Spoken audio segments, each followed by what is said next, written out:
नमस्कार साथियों, मैं मनीष भारती संस्कृति आईएएस प्लेटफॉर्म पर आप सभी का स्वागत करता हूं। साथियों, अब जैसा कि जानते हैं यूपीएससी प्रारंभिक परीक्षा 2026 को ध्यान में रखते हुए हम लोग पॉलिटी के पिछले 1.5 साल का कह सकते हैं करंट अफेयर्स का रिवीजन कर रहे हैं। आज जिस टॉपिक पर हम चर्चा करने वाले हैं वो राष्ट्रीय शिक्षा नीति यानी कि नेशनल एजुकेशन पॉलिसी 2020 जो लागू किया गया उसको लेकर के बात करेंगे। पॉलिटी के जितने भी टॉपिक हैं एक बार ध्यान रखिएगा, नेशनल एजुकेशन पॉलिसी उसमें से सबसे महत्वपूर्ण विषय में से एक है। संभव है यहाँ से प्रश्न बनाए जा सकते हैं, क्योंकि पिछले वर्ष जो है यहाँ से प्रश्न नहीं रहा। तो चलिए यहाँ कुछ महत्वपूर्ण बातों को देखते हैं।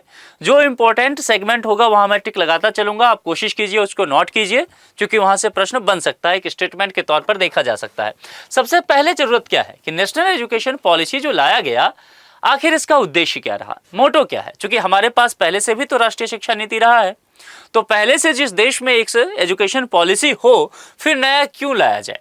सोचिए, अगर आपके पास एक बाइक है, एक मोबाइल है, या कोई किताब है, डायरी है, शर्ट है, तो आप दूसरा नया क्यों खरीदते हैं। आप कुछ अपडेट करना चाहते हैं उसमें, है ना। आप चाहते हैं कि पिछले वाले में जो कुछ कमी रह गया हो वह नए में आ जाए, है ना। आप समय के साथ जो डिजाइन है, फैशन है, जो आपकी जरूरत है, उसके हिसाब से आप अपने वस्तुओं को या खुद को भी अपडेट करने की कोशिश करते हैं। दरअसल किसी भी देश के लिए शिक्षा पॉलिसी भी ऐसा ही है। समय के साथ उसके नीतियों को निश्चित तौर पर अपडेट करना पड़ता है, क्योंकि उसी से एक पीढ़ी जो है, पीढ़ी दर व्यवस्था आगे बढ़ते चलता है और शिक्षा ही उस समाज को आगे लेकर के जाता है। इन्हीं तमाम चीजों को समझते हुए भारत सरकार ने एक उद्देश्य बनाया कि हमें शिक्षा नीति में बदलाव करने की आवश्यकता है, क्योंकि समय के साथ हम अब कदम ताल बना करके चलना चाहते हैं। तो शिक्षा प्रणाली में नीतिगत बदलाव करना था, पॉलिसी के स्तर पे ही बदलाव करना था। और इससे पहले हमारे देश में राष्ट्रीय शिक्षा नीति 1986 चल रहा था। अब देखिए, जो राष्ट्रीय शिक्षा नीति 1986 रहा है, दरअसल इसे एक बार संशोधन भी किया गया 1992 में। तो ये एक बार अमेंडमेंट इसमें हो चुका है, लेकिन ये शिक्षा नीति 1986 का ही रहा है और अब जो है इसका लोप हो गया, क्योंकि नेशनल एजुकेशन पॉलिसी 2020 लागू हो गया। अब यहां से चलते हैं।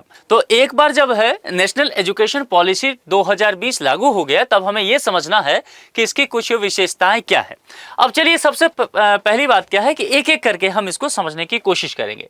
देखिए, सबसे महत्वपूर्ण क्या है, प्रारंभिक शिक्षा, जहां से शुरुआत है, क्योंकि इसको कहते हैं कि ये शिक्षा का बेस है, बुनियाद है। इसको मजबूत करने की आवश्यकता है। हमारे घर के बड़े बुजुर्ग भी कहते हैं ना कि अगर आपको मकान बनाना हो तो आप बुनियाद को, बेस को मजबूत कीजिए, क्योंकि उसी पर कई फ्लोर तैयार हो सकते हैं। एजुकेशन में भी यही बात की जाती है कि कोई भी बच्चा अगर पढ़ना शुरू करता है तो उसका बेस अच्छा होना चाहिए, जो उसकी बेसिक चीजें हैं वो बहुत क्लियर होना चाहिए उस विषय की। तो यहां पर इस चीज को लेकर के प्रारंभिक शिक्षा पर भी नेशनल एजुकेशन पॉलिसी 2020 यही फोकस करता है। इसमें एक शब्द आता है ECCE। ये क्या है? दरअसल इसका मतलब होता है early childhood care and education. अब देखिए, शब्द पर अगर ध्यान देंगे तो ये शब्द चीख चीख करके अपनी स्थिति को बताता है। कहता है अर्ली चाइल्डहुड, यानी कि जब बच्चा बहुत छोटा होता है, इतना छोटा कि उसकी उम्र 3 से 8 वर्ष के आसपास का है, ठीक है। उस समय उसका केयर कैसे किया जाएगा और उस समय के बच्चों को, इस एज ग्रुप के बच्चों को कैसे शिक्षित किया जाएगा, कैसे शिक्षा दिया जाएगा। उद्देश्य समझ में आ गया कि ECCE का मतलब क्या होता है। अब इसके अंतर्गत क्या करेगा, बच्चों का प्रारंभिक देखभाल होगा और इस तरह के छोटे बच्चों को कैसे पढ़ाया जाए, उस तरह की शिक्षा पर विशेष जोर दिया जाएगा। इसके लिए राष्ट्रीय पाठ्य चर्चा और शिक्षण रूपरेखा यानी कि NCPFECCE विकसित की गई, ठीक है। अब चूंकि हो सकता है इतना शॉर्ट फॉर्म आप भूल जाएं, ध्यान रखिएगा, राष्ट्रीय पाठ्य चर्चा और शिक्षण रूपरेखा यह विकसित किया गया। रूपरेखा मतलब क्या है, एक तरह से फ्रेमवर्क तैयार किया गया कि इन बच्चों को कैसे पढ़ाया जाए, इनके शिक्षा पर कैसे विशेष ध्यान दिया जाए। तो प्रारंभिक शिक्षा के अंतर्गत एक चीज आप ये समझ गए, नेशनल एजुकेशन पॉलिसी, उसके अंतर्गत प्रारंभिक शिक्षा और उसमें क्या काम किया गया है, यह महत्वपूर्ण। चलिए, अब यहां पर दूसरा, मूलभूत साक्षरता, लिटरेसी की बात की गई है, अभी आऊंगा बताऊंगा। और क्या कहा गया है, संख्यात्मक ज्ञान, यानी कि न्यूमेरिकल कैसे वो समझेगा, न्यूमेरेसी की बात की गई है। तो इसको कहा गया है FLN, यानी कि फाउंडेशनल लिटरेसी एंड न्यूमेरेसी को लेकर के बात किया गया। अब समझिए, यहां पर जो कक्षा तय किया गया है उसमें कहा गया है कि कक्षा 3 तक के बच्चों में पढ़ने लिखने और गणित की बुनियादी समझ विकसित करना। क्योंकि मैथमेटिक्स जो है वो जीवन भर काम आने वाला है, तो नंबर के विषय में उसे पता होना चाहिए। अब नंबर के विषय में पता होगा तो जाहिर सी बात है कक्षा 3 के बच्चों की बात किया गया है। स्कूली शिक्षा में यह देखा गया कि कक्षा 8 9th के बच्चे हैं और उन्हें जो है सिंपल बेसिक मैथमेटिक्स के जो फंक्शन है उसके विषय में भी ठीक से नहीं पता है। तो क्लास 3 तक ये टारगेट रखा गया है कि बेसिक मैथमेटिक्स उसको आना चाहिए। और दूसरी बात जो एक कह सकते हैं कि मूलभूत साक्षरता आना चाहिए। साक्षरता कहने का क्या तात्पर्य है समझते हैं। साक्षरता कहने का तात्पर्य है कि लेटर का ज्ञान होना चाहिए, यानी कि वर्ण के विषय में जानकारी होना चाहिए। वो किताब को देख के सही से पढ़ सके, जैसे यहाँ लिखा हुआ है। तो कक्षा 3 के बच्चों से उम्मीद किया जाएगा कि इस बोर्ड पर क्या लिखा हुआ है वो पढ़ ले। कक्षा 3 के बच्चों में पढ़ने लिखने और गणित की बुनियादी समझ अगर ऐसे पढ़ लेता है तो उसमें मूलभूत साक्षरता आ गया। उससे ये उम्मीद किया जाएगा कि वो चीजों को लिख ले, ठीक से समझ ले, लिख ले, सुनाया जाए, पढ़ाया जाए तो उसको जानकारी हो। हम साक्षरता दर निकालते हैं ना, दरअसल उसमें यही किया जाता है। उसमें भी यही हम जानते हैं कि कौन व्यक्ति साक्षर है, उसमें कि वो चीजों को लिखना पढ़ना समझना जानता है कि नहीं, बात खत्म। उसमें ज्ञान की बातें नहीं की जाती है। आप हिंदी पढ़ना जानते हैं इसका मतलब ये नहीं है कि आप हिंदी साहित्य के विशेषज्ञ हो गए, समझिए। तो कुल मिलाकर के यही बात यहां पर साक्षरता में की जा रही है। और संख्यात्मक ज्ञान मतलब कक्षा 3 के बच्चों का क्या बेसिक ज्ञान होगा, जोड़ घटाओ गुणा भाग ये सब तो होता है, तो ये सब उसको पता होना चाहिए। इन सब चीजों के लिए जो इंपॉर्टेंट है यहां ध्यान रखिएगा, दीक्षा प्लेटफॉर्म पर, यह दीक्षा प्लेटफॉर्म आपसे पूछा जा सकता है यूपीएससी में, प्रश्न बना करके ध्यान रखना है। तो इन सब चीजों के लिए क्या किया, दीक्षा प्लेटफॉर्म एक तैयार कर लिया। और दीक्षा प्लेटफॉर्म में क्या किया, 138 से अधिक भाषाओं में जो सिलेबस है, जो स्टडी मटेरियल है उसको अपलोड कर दिया। अब देखिए चूंकि भारत जो है वो विविधताओं का देश है और विविधता में खाना पीना, रहन सहन, कपड़ा और इसके अलावा भाषा, लैंग्वेज, चूंकि इस देश में सबसे पहला अगर देखेंगे आजादी के बाद किसी एक बात को लेकर के मुद्दा उठा तो वो लैंग्वेज को लेकर के कई स्टेट बट गए, है ना। तो आप देखेंगे कोई बच्चा जो है वो मैथिली में पढ़ रहा है, कोई मराठी में पढ़ रहा है, कोई तमिल में पढ़ रहा है, कोई तेलुगु में पढ़ रहा है, किसी को भोजपुरी की समझ है, कोई गुजराती जानता है, कोई कश्मीरी जानता है। अब समझ रहे हैं, तो बहुत सारी भाषाएं हमारे पास है, सिर्फ इंग्लिश हिंदी तक मामला सीमित नहीं है। तो बच्चों को अब देखिए कक्षा 3 की बात की गई है, तो छोटे जो बच्चे हैं उनको उनकी भाषा में सही से ज्ञान मिल सके, इन बातों को ध्यान देखते हुए दीक्षा प्लेटफॉर्म ने 138 से अधिक भाषाओं में स्टडी मटेरियल जो है वो उपलब्ध करा दिया है। और एनसीईआरटी के विषय में हम सब जानते हैं, एनसीईआरटी द्वारा FLN कार्यक्रम तैयार किया गया। FLN कार्यक्रम क्या है, फाउंडेशनल लिटरेसी एंड न्यूमेरेसी, ठीक है। तो ये समझ में आ जाएगा कि यह तैयार किसने किया है, एनसीईआरटी। तो अगर ये स्टेटमेंट आए तो आप बता देंगे, दीक्षा प्लेटफॉर्म क्या है ये आए तो बता देंगे, दीक्षा प्लेटफॉर्म का उद्देश्य क्या है ये बता देंगे। देखिए यूपीएससी में प्रश्न बिटवीन द लाइन से बनता है, जो चीज आप नहीं पढ़ रहे हैं और जहां सोचेंगे नहीं वहां से प्रश्न बनेगा, तो थोड़ा सा गहराई से पढ़ना पड़ेगा। पीसीएस और यूपीएससी में थोड़ा सा डिफरेंस तो है इस मामले में। अब देखिए पाठ्यक्रम संरचना, ये पूछा जा सकता है, एक दो पीसीएस में पूछा भी गया है, तो इसीलिए थोड़ा सा इसको ध्यान पर रखिए। पाठ्यक्रम संरचना पूछा जा चुका है। 5+3+3+4 ये मॉडल लागू किया गया। अब ये मॉडल जो है 3 से 18 वर्ष के छात्रों को कवर करता हुआ नजर आएगा। अभी तक हमारे यहाँ क्या होता था कि प्राइमरी पढ़ते थे, फिर हाई स्कूल में मिडिल स्कूल जाते थे, फिर हाई स्कूल जाते थे, है ना, फिर कॉलेज की पढ़ाई होती थी। तो अब उस मॉडल को क्या कहा जाएगा ये ध्यान रखना है। 5 साल एकदम बेस देने में, फिर 3 साल का एक टर्म, फिर 3 साल का, फिर 4 साल का, ठीक है। तो ये कुल मिलाकर के कितने साल हो गए, 5 और 3 8, 8 और 3 11, 11 4 15।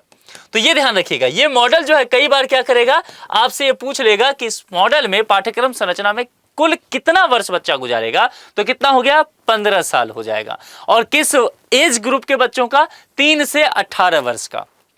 क्लियर हो रहा है चीजें। और क्या मॉडल रहेगा, 5+3+3+4 ये चीजें। अब चलते हैं, जब ये सब चीजें हो गया, ये जान गए कैसे पढ़ेगा, पाठ्यक्रम क्या हुआ, तो इवैल्यूएशन बहुत जरूरी है ना, मूल्यांकन। तो मूल्यांकन के लिए यहां पर है परख, परख का मतलब क्या होता है? हिंदी में परख को क्या कहते हैं? परखना। परखना मतलब मूल्यांकन करना, ये जानना, इवैल्यूएशन करना, है ना, कि कितने पानी में वो है जिसको आपने पढ़ाया गया है। जैसे यूपीएससी आपका प्रीलिम्स एग्जामिनेशन लेगी तो क्या करेगी? यूपीएससी आपको परखेगी कि भैया आप ठीक से पढ़ के आए हो कि नहीं, आईएएस बनने लायक हो कि नहीं, है कि नहीं। तो यही चीजें हैं, इसी का मूल्यांकन परख। अगर परख दे दे परीक्षा में तो आप समझ जाएंगे ना इस शब्द को केवल देखते हुए कि अच्छा ये पूछना क्या चाह रहा है। कुल मिलाकर के आपका परफॉर्मेंस असेसमेंट है, रिव्यू है, analysis of knowledge for holistic development. Holistic development क्या होता है? होलिस्टिक डेवलपमेंट मतलब होता है, देखिए यहां है, इसका मतलब होता है समग्र विकास। अब देखिए जब छोटा बच्चा है 3 साल तक है तो क्या है कि उसको हमने कहा कि भाई कक्षा 3 तक है तो उसको थोड़ी सी ज्ञान हो जाए, वर्ण के विषय में जान जाए, न्यूमेरिकल्स थोड़ा सीख ले, ये है। लेकिन जब वो इस मॉडल पे आ जाएगा, जब वो हाई स्कूल पहुंच जाएगा, वो ग्रेजुएशन रहेगा, +2 में रहेगा, तब उससे हम उम्मीद करेंगे कि उसका होलिस्टिक डेवलपमेंट हो, है ना। उसमें ज्ञान के साथ साथ थोड़ा सा सामाजिक चीजें समझ में आ जाए, व्यवहारिक बातें भी समझ में आ जाए। तो कुल मिलाकर के सारी चीजें इसमें रखा गया। परख ये सारी चीजें करता है। दरअसल इस नाम को अगर आप देखेंगे तो यही यहां पर फुल फॉर्म है। P for performance, A for assessment, फिर R है, R for review, and A for analysis, and K for knowledge, and last है H फॉर होलिस्टिक डेवलपमेंट। ठीक है, तो सबसे पहले जो परफॉर्मेंस है उसका असेसमेंट किया जाएगा कि कितने पानी में है। रिव्यू लिया जाएगा कि जो चीज पढ़ा है, जाना है, समझा है, उसको एक बार पूरा देखा जाए, रिव्यू क्या है उसका। और फिर एनालिसिस किया जाएगा। एनालिसिस मतलब विश्लेषण किया जाएगा। किसका विश्लेषण? ज्ञान का। किस तरह के ज्ञान का? होलिस्टिक डेवलपमेंट का। क्लियर है? तो राष्ट्रीय स्तर पर मूल्यांकन मानक तय करने के लिए एक संस्था भी बनाई गई है। ये चीजें ऐसे ध्यान रखिएगा ताकि इस तरह से अगर कोई भी प्रश्न आए तो आपको छूट ना जाए। चलिए, शिक्षक और शिक्षा की गुणवत्ता, इसको लेकर के भी चर्चा करता है। कहीं भूल तो नहीं गए कि क्या चर्चा करता है? हम लोग चर्चा क्या कर रहे हैं? National education policy 2020। ध्यान रखिएगा, हमारा उद्देश्य यही है। 4 चीज उसका हम पढ़ चुके हैं, 5वें चीजों पर आए हैं। जब बच्चों को लेकर के हमने पाठ्यक्रम दे दिया, मूल्यांकन कर दिया, लेकिन भैया हमें यह भी तो समझना पड़ेगा कि हमारे शिक्षक काबिल हों, क्योंकि वही पढ़ा रहे हैं। अगर मैं आपको पढ़ाने आ रहा हूं और मुझे पता ही नहीं पॉलिटी में क्या पढ़ाना है, किस तरह का सिलेबस है, यूपीएससी में क्या पूछा जाता है, मैंने प्रीवियस ईयर क्वेश्चन पेपर को एनालिसिस ना किया हो, मैं यूपीएससी की दुनिया से गुजरा ना हूं, तो जाहिर सी बात है मैं कैसे आपको बता पाऊंगा। तो शिक्षक में भी क्वालिटी होना चाहिए। कई बार शिक्षक में बहुत ज्ञान भी होता है, पर प्रेजेंट कैसे करेंगे, सामने वाले को समझाएंगे कैसे, ये उन्हें पता नहीं होता है, तब भी वो किसी काम के नहीं है। तो हमारी जो नेशनल एजुकेशन पॉलिसी 2020 है साथियों, वो इस बात पर भी जोर देता है कि शिक्षक कैसे होंगे और शिक्षा की गुणवत्ता कैसी होगी। यहां मामला जो है क्वालिटी का है, केवल क्वांटिटी का नहीं है ना। सिर्फ बच्चों का नामांकन ले रहे हैं, शिक्षकों की बहाली कर दिया, बड़े बड़े इमारत बना दी स्कूल का, उससे हम उम्मीद कर लें कि शिक्षा व्यवस्था हमारे देश का सुधर जाएगा, तो हम गलतफहमी के शिकार हो चुके हैं, क्योंकि ऐसा होने वाला नहीं है। तो सिर्फ क्वांटिटी से मामला नहीं होगा, क्वालिटी पर काम कीजिए, है ना, गुणवत्ता लाइए। तो पीपल टीचर रेशियो को लेकर के बात किया गया, यानी कि उसको बोलते हैं पीटीआर। पीटीआर क्या होता है? पीटीआर ये होता है कि देखिए यहां क्या है ना, पीपल टीचर रेशियो, यानी कि छात्र जो हैं और शिक्षक जो हैं उनके बीच क्या अनुपात होगा। तो कहा गया कि 30:1 होगा। कहने का तात्पर्य कि 30 छात्र हैं, प्रत्येक 30 छात्र पर एक शिक्षक कम से कम होने चाहिए। ऐसा नहीं कि एक ही क्लास में 100 बच्चे बैठे हुए हैं और एक शिक्षक सामने खड़े होकर के बता रहे हैं, तो 100 बच्चे पर वो ध्यान ही नहीं दे पाएंगे, उनका रिव्यू नहीं कर पाएंगे, उसके परफॉर्मेंस का असेसमेंट नहीं कर पाएंगे, उसका होलिस्टिक डेवलपमेंट नहीं कर पाएंगे। परख याद है ना, अभी बताया था, तो वो हो नहीं पाएगा। तो 30 बच्चे रहेंगे, सबके नजर के सामने रहेंगे, वो देखते रहेंगे कि किस तरह से काम करता है, किस तरह से समझदारी रखता है ना, और उसके द्वारा वो काम कराया जा सकता है, उनको फिर पढ़ाना समझाना आसान होगा। तो ये लक्ष्य तय करने की बात की कभी है नहीं हमारे देश में सिचुएशन। बहुत बच्चे हैं और शिक्षकों की स्थिति बेहद खराब है। तो कुल मिलाकर के कहा गया है कि ये कोशिश है। और दूसरा, SCERT द्वारा जो शिक्षक होंगे उनकी ट्रेनिंग भी दी जाएगी, है ना। ये जरूरी है कि समय समय पर शिक्षकों की ट्रेनिंग दी जाए। और इन सब चीजों को लेकर के यहां पर school quality assessment and accreditation framework यानी कि SQAAF लागू किया गया है। तो ये कुछ चीजें शिक्षक और शिक्षा की गुणवत्ता से जुड़ा हुआ है। अब आगे बढ़ते हैं, उच्च शिक्षा से संबंधित सुधार क्या किए गए हैं। ये तो हो गया, मैंने कहा कि 18 वर्ष तक हो गया। अब उच्च शिक्षा, हायर एजुकेशन पर भी तो ध्यान देना पड़ेगा, क्योंकि हायर एजुकेशन पर ध्यान देंगे तो आपके देश में क्या बढ़ेगा, R&D बढ़ेगा, रिसर्च एंड डेवलपमेंट बढ़ेगा, है ना। आपका देश का नाम दुनिया भर में होगा, साइंटिफिक टेम्परामेंट बच्चों का होगा, है ना। तो कुल मिलाकर के आपको हायर एजुकेशन पर ध्यान देना पड़ेगा। इसमें सबसे महत्वपूर्ण बात क्या है, जैसे मैंने भी अपने इंजीनियरिंग के दिनों में, मुझे फिलॉसफी या लिटरेचर बहुत पसंद था, म्यूजिक बहुत पसंद था, लेकिन मैं इंजीनियरिंग के दिनों में ये नहीं पढ़ सकता था, क्योंकि उस वक्त बहुविषयक शिक्षा नहीं था।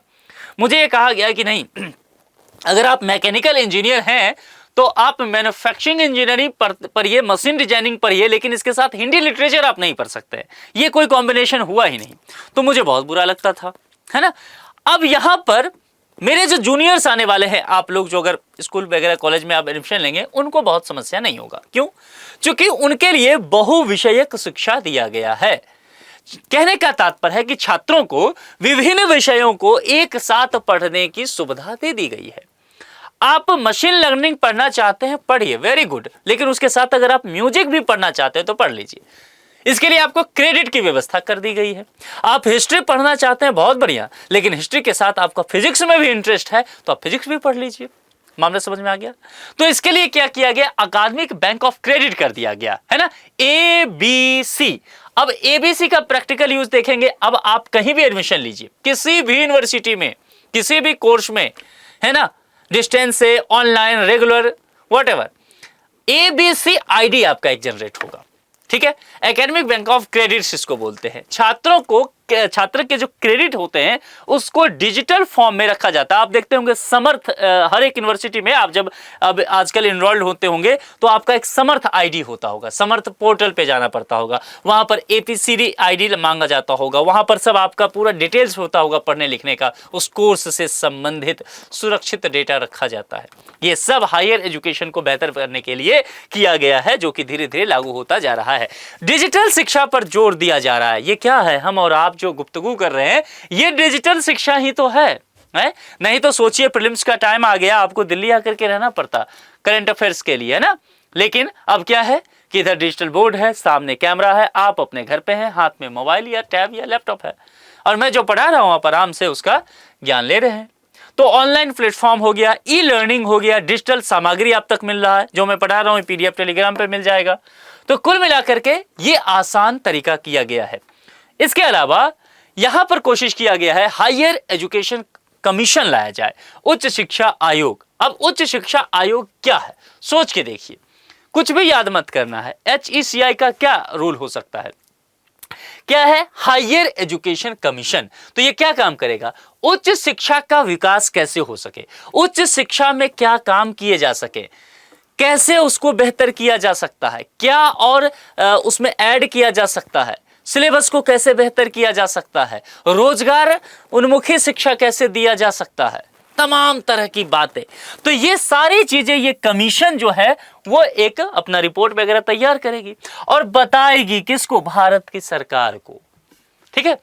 यानी कि सिफारिश वगैरह देने का काम एक संस्था करेगी, नियमन को लेकर के उच्च शिक्षा नियमन की व्यवस्था भी करेगी, रेगुलेट करने का काम करेगी। इन सब चीजों को लेकर के higher education commission of India लाने की बात की गई है। क्लियर है? अब देखिए, अब महत्वपूर्ण है व्यावसायिक शिक्षा। आप कहेंगे व्यावसायिक शिक्षा क्यों?